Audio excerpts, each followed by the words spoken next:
Transitional justice is a way to respond to massive crimes. The judiciary process is not enough.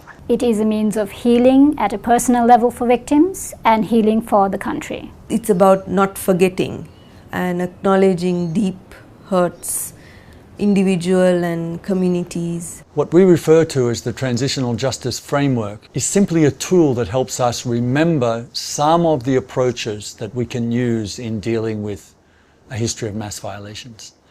The framework that we often use has 4 parts to it. The 4 parts are firstly, uncover the truth. We need to know what happened, and usually after a conflict, nobody really knows what happened in all parts of the country. How do we find the truth?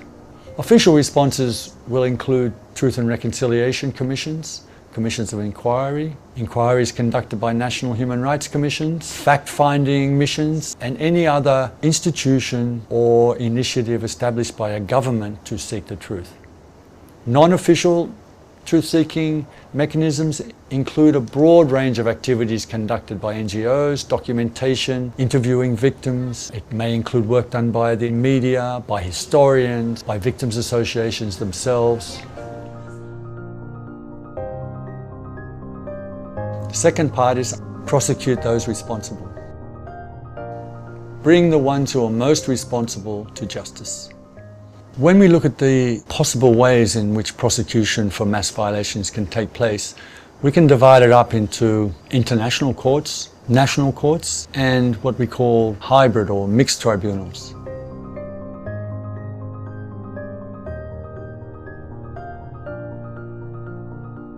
The third is there are a large number of victims. We need to do what we can to repair the lives of victims and to draw them in and empower them to be a positive force for accountability and reform in the future. The things that we can do include assisting those victims with what they want.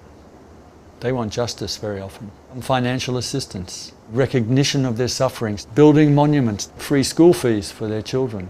In the best case scenario, a government will set aside a significant amount of money for a reparations program that provides victims with certain benefits.